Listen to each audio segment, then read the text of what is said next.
Berikutnya bagaimana dengan withholding tax system? Nah, ini dia campuran kalau yang ini ya.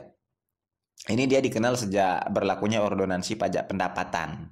Pembayaran pajak pada karyawan itu dipotong pajak oleh pemberi kerja, kemudian disetorkan ke kas negara. Ya.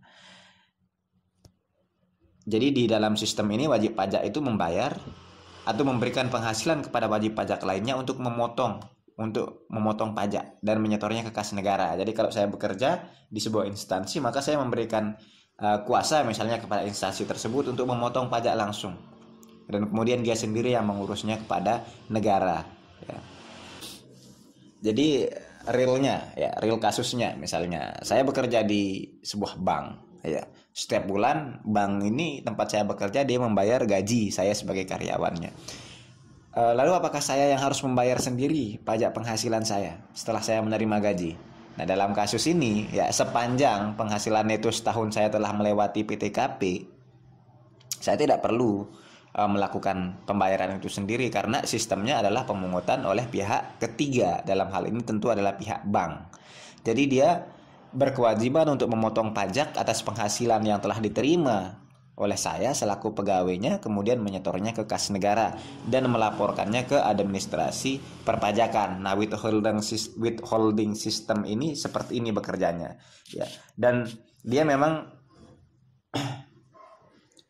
dipergunakan di dalam pajak penghasilan, diaplikasikan di dalam pemungutan terhadap pajak penghasilan.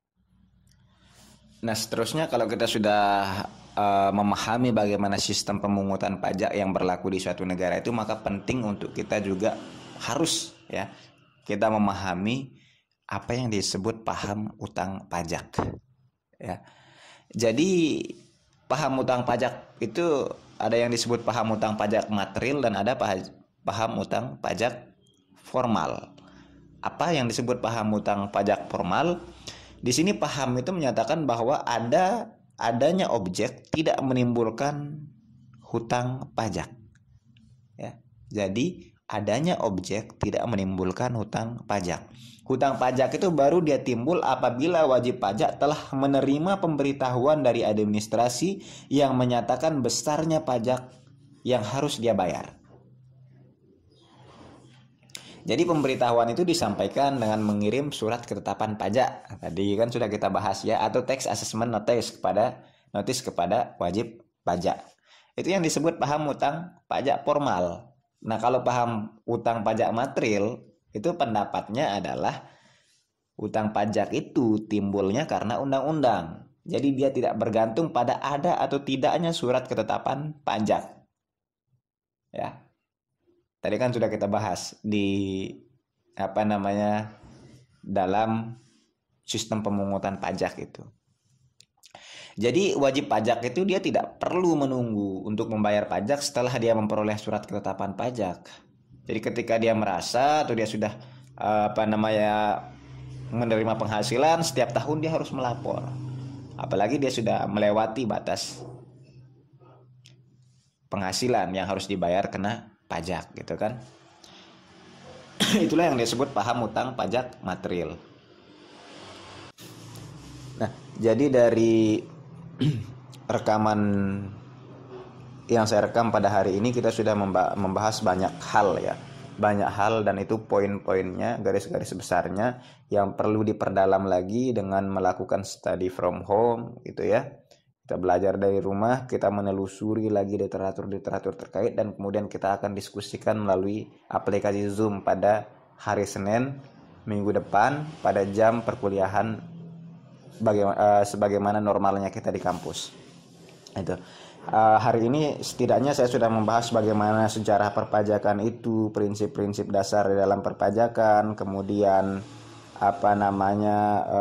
fungsi pajak itu seperti apa, kemudian sistem pemungutan pajak bagaimana, paham utang pajak itu seperti apa, asas-asas di dalam pemungutan pajak itu apa saja, kemudian undang-undang pajak itu bagaimana, apa saja itu sudah ada di dalam slide, subjek dan objek pajak itu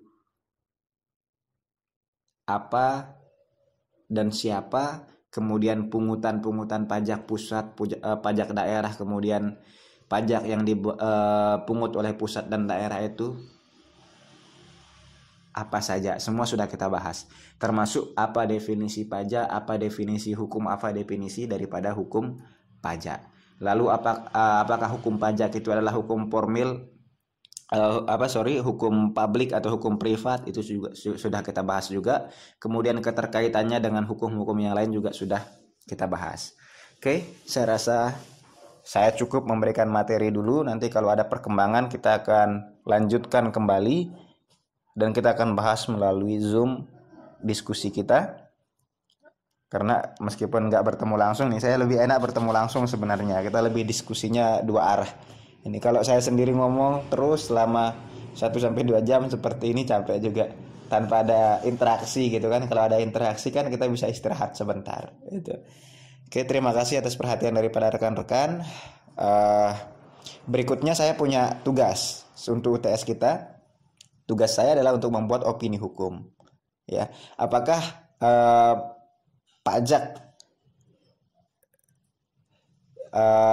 yang dipungut oleh daerah atau mungkin di pusat, ini tinggal dipilih saja apakah mau meneliti pemungutan pajak di daerah atau pemungutan pajak di pusat, bagaimana implikasinya terhadap kesejahteraan masyarakat. Jadi kalau bagaimana implikasi pemungutan pajak di daerah terhadap kesejahteraan masyarakat di daerah di Lombok Timur misalnya, kalau mau meneliti di daerah, mau mengkaji di daerah.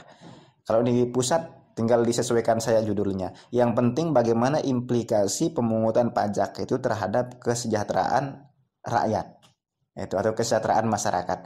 Bagaimana cara pembuatan opini hukum, saya akan lampirkan beberapa opini yang sudah saya buat dan dimuat di beberapa media itu sebagai acuan. Jadi kita berpendapat saja sih sebenarnya. Begini loh. Selama ada landasan hukum kita dan selama kita sudah punya pengetahuan yang cukup mengenai itu. Jadi dari literatur kita buat sebuah pemikiran dan kemudian kita buat bentuk menjadi sebuah opini yang ilmiah. Ya, opini yang ilmiah. Saya meminta opini yang ilmiah, bukan opini yang tidak ada dasar hukumnya, gitu ya. Artinya dasar hukum itu bukan hanya undang-undang, tidak mesti di dalam pasal, tapi bisa saja dalam prinsip-prinsip atau asas-asas hukum, gitu kan. Nanti tinggal dipilah saja, tinggal dikaji saja, tinggal dilihat saja opini-opini yang saya kirimkan, seperti itulah opini hukum, gitu ya.